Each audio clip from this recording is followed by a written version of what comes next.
Well, I've got a treat for you today. We're at the private home of an antiques collector. And that's often where you find some of the best and rarest antiques, such as this Delft rack.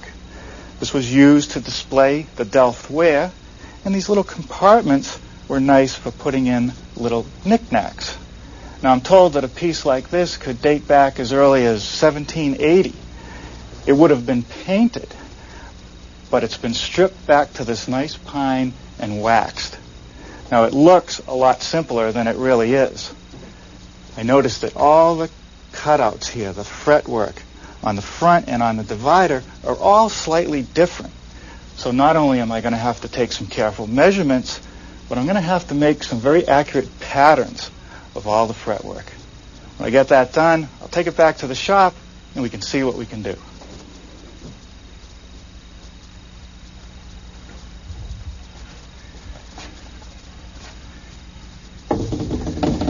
Well, here it is, our version of the antique Delft rack. And since I've run out of wall space in the workshop, I hung a cleat in front of our door to put it up here so we could come back and look at it several times today. Now, this is a pretty faithful reproduction of the original, except I made mine from oak, because where this is going to go in my house, I have a lot of other oak pieces. This is really a project of details. Fluted casings, decorative cutouts, fretwork across the top, and a built-up cornice molding. So in order to make a faithful reproduction, because it's not going to be easy to just make another trip across the pond to take a measurement, I made a lot of notes, I took a lot of photographs, and when I got back here, I immediately transferred them onto poster board in the form of full-scale patterns. Now, to get started on our project today, the first pieces that I want to work on are the end and this partition in the middle. And this full-scale pattern really has a dual purpose. It gives me the cutout at the bottom of the side and the location of all the shelves, and it also gives me the decorative cutouts in the partition. Now, here are the two pieces of oak for the sides. Using the pattern, I laid out the cutout at the bottom. And I always want to make sure that I have mirror image pieces, a left and a right. So I've laid out one the opposite way. Using the same pattern, I've located all the shelves. One here, here, here, and here. I want to make a dado at each location. So I've set up my stacked dado head cutter in my radial arm. And I've used a piece of scrap, the same thickness, to check the depth of the dado cut. The width of the dado is 11/16. Now, with everything set, we'll run the sides through.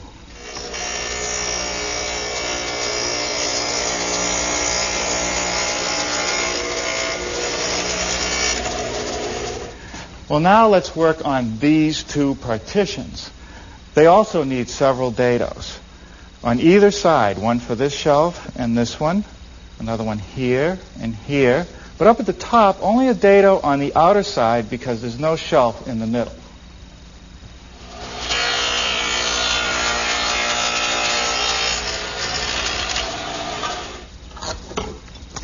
All right, now this piece is for the bottom shelf of the Delft rack, and it needs two dados, one on each end, to receive the partitions.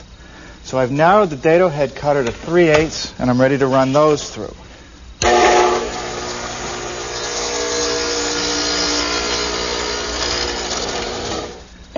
While the dado head cutter is still in the radial arm, I'm going to make a notch in the partitions for a hanging cleat. And to do that, I want to make sure that I install a high fence to support the work.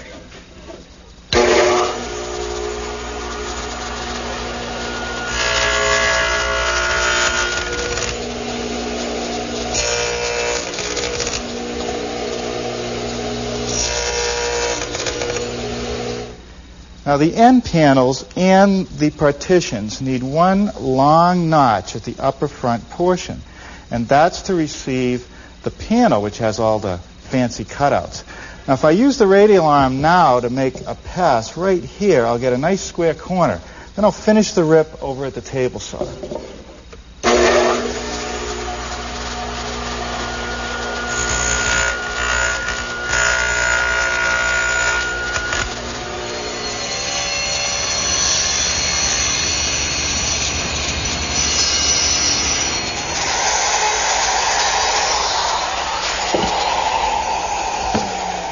Now, using a little jig that I made and my router, which is set up with a collar and a 1/2-inch straight bit that just sort of rides around the cutout in the jig, I've made a mortise.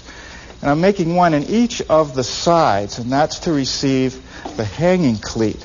The only thing left to do is to clean up these little corners. And I'm going to use this tool here, which is just a little corner chisel that's spring-loaded, and it does a great job.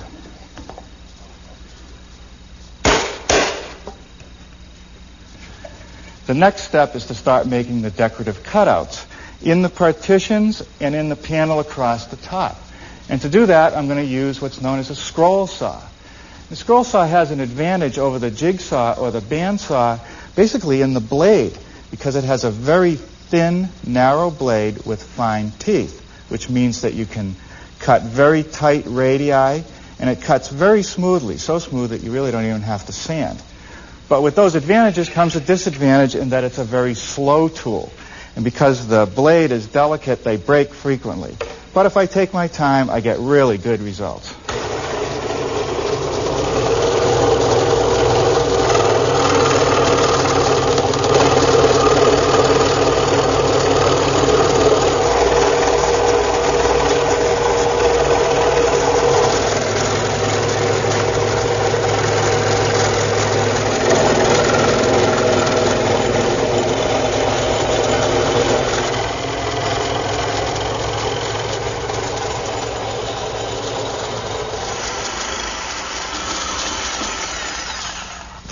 Well, as you can see, even with the 20-inch throat on my scroll saw, there's still some inside corners and cut areas that I can't reach.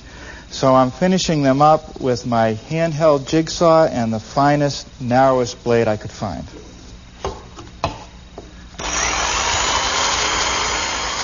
Now here I have a little decorative cutout that's in the middle of that top panel. So I'm going to drill a hole first.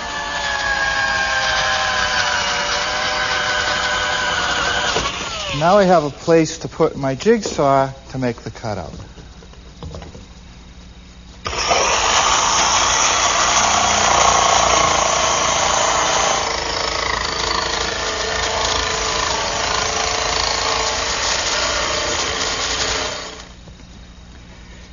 Each of the long shelves has 2 plate grooves.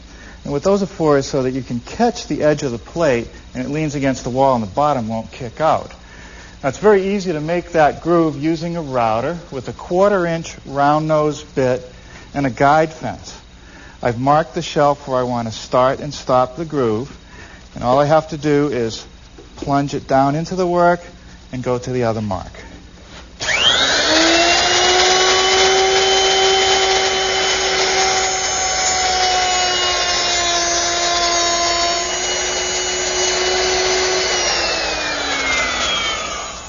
Well, after sanding any remaining pencil marks that were on the pieces that we've milled so far, I'm finally ready for some assembly.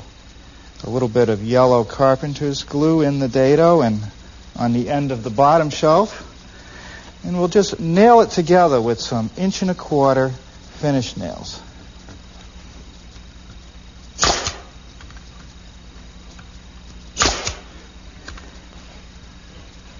Now we're ready for the upper panel. And I'm not going to use glue here because I have a cross-grain gluing situation. Just a couple brads to hold it in place.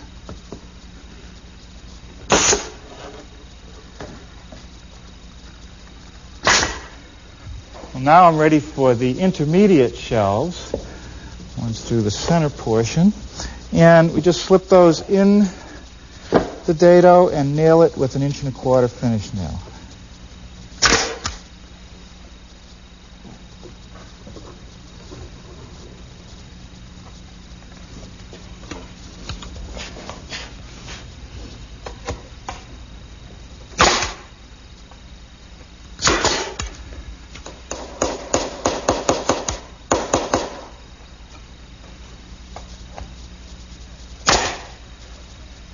Okay, well, that just about takes care of all of the main assembly.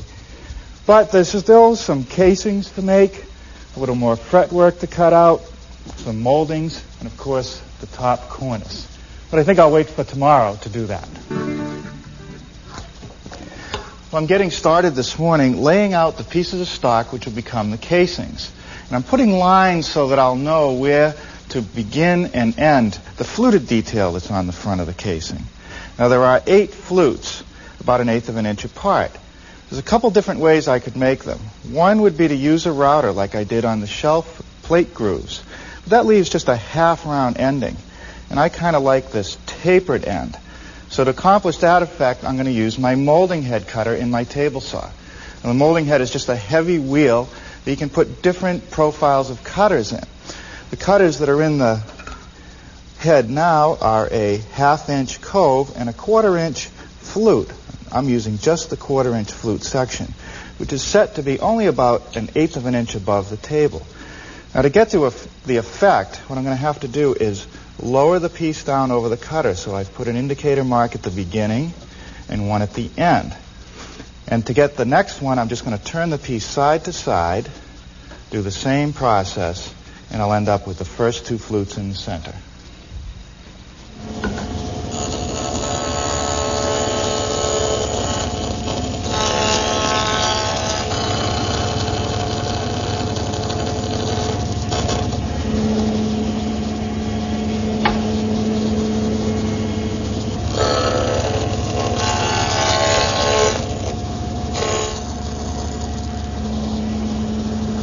Okay. Now, after making a couple trial runs on this piece of scrap, I've now got it adjusted to make 2 more of the flutes.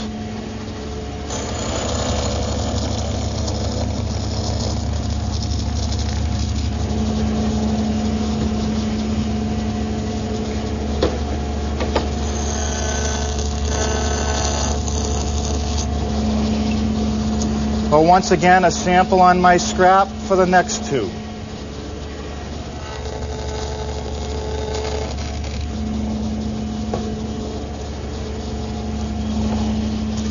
And with the final adjustment of the fence, I'm ready for the outer 2 flutes.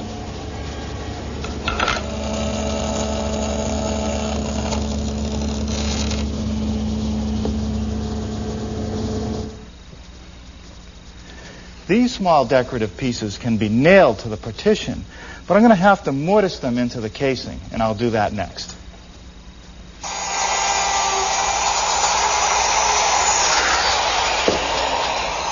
This is the same technique you saw me use earlier, except the jig is slightly smaller. Well, now we're going to do a little more assembly. Some glue on the side and the shelves where the casing meets them. And I'll simply fasten them in place with some 1-inch brads.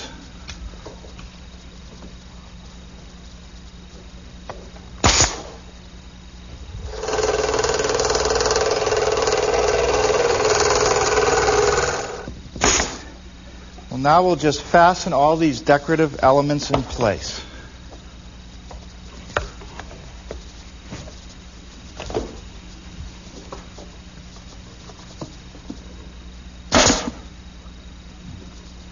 The next thing I want to work on is this base detail at the bottom of the casings. It's really 2 parts, a molding and a square baseboard. We'll start with the square part first.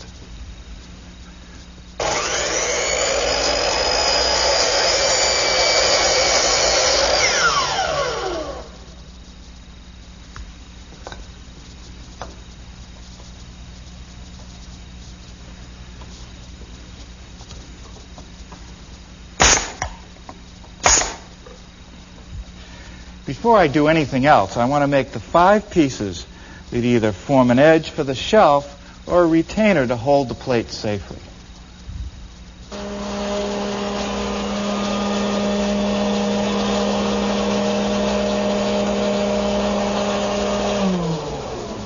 All right, there's the first pass through my router shaper table, and what I've done is created a 1/4 round with a little lip on it, just using a 3/8 inch radius coving bit.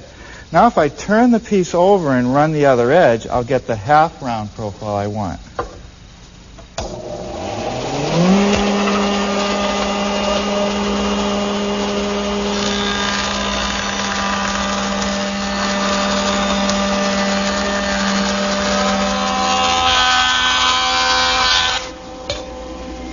Now to get the full thickness 3/4 inch stock down to the profile I want, I'm going to make a couple passes through the joiner.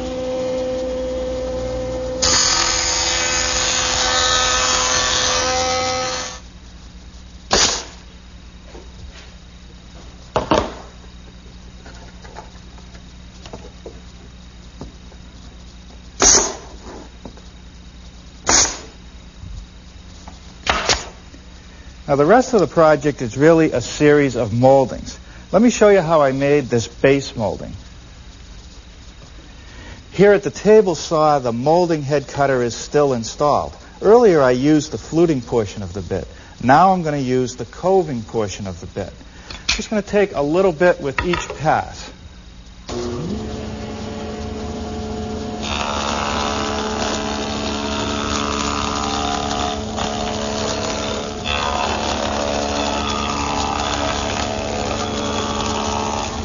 Now I'll just raise the cutter a bit and make another pass.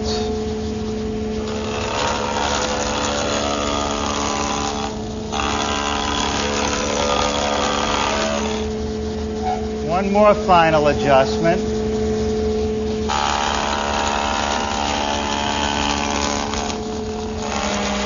The rest of the profile is milled using my router shaper table and a 3/8 inch bead concave cutter.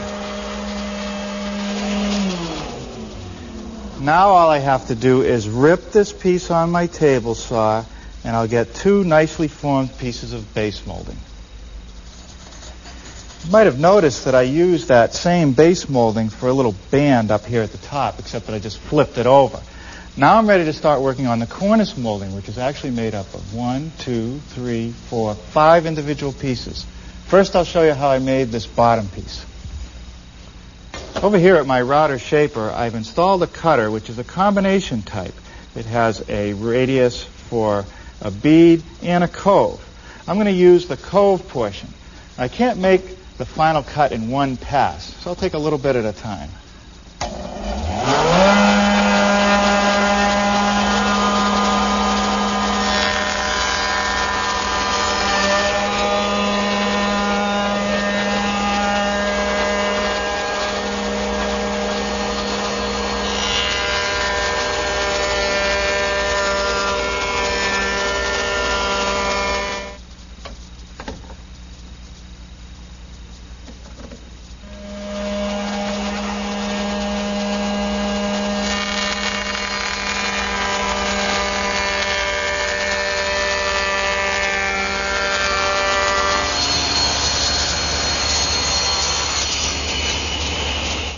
Next, I want to rip off this excess that's left at the bottom edge of the molding.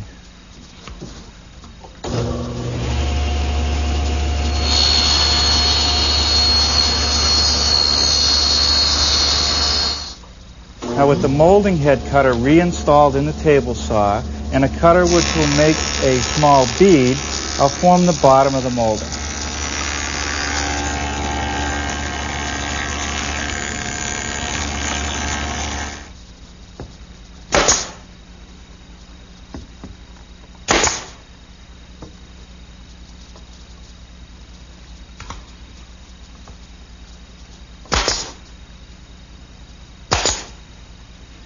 The next piece that I'm going to install just simply sits on top of the molding we just put on, hangs over about 1/16 of an inch. I made it over at the table saw with the blade tipped at a 20-degree angle.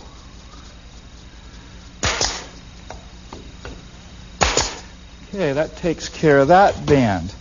The next piece is a piece of 1/4 inch stock that's rounded over on the front edge, and that hangs out over this beveled piece about 1/4 of an inch. And I'll show you how I made that. Well, back at the router shaper table, I've installed a 1/4 inch bead concave. And I'm just going to run this 1/4 inch by 1.125 stock through, milling one edge.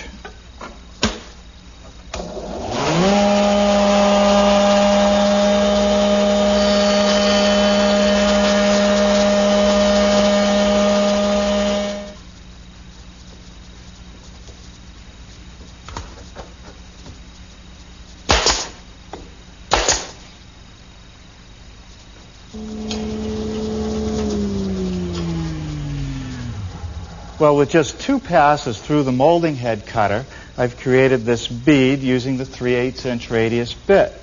Now all I want to do is rip it to the right thickness.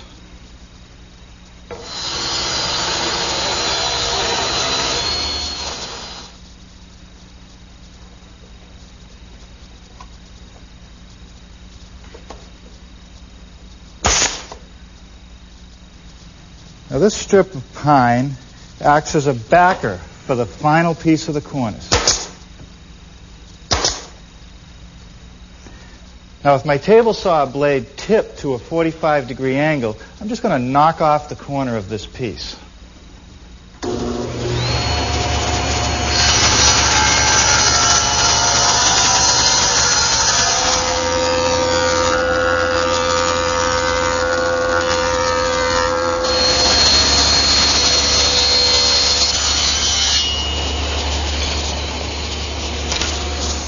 Well, it won't be long now.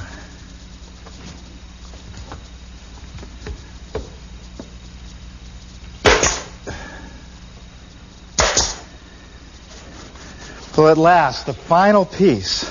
A lot of work, but worth it, don't you think? Now all I have to do is put on the finish. Now to decide the final finish that I wanted, I ran a few samples on some scraps of white oak. I tried plain wax, wax with a little bit of stain in it, and just plain stain. Finally decided that this was the finish I wanted. This is a Danish oil finish, which has a tung oil base. And I darkened it just a little bit with an English walnut stain. I'm just putting it on with the brush. After it dries about 8 hours, I'll put on another coat. And the more coats I put on, the better it's going to look.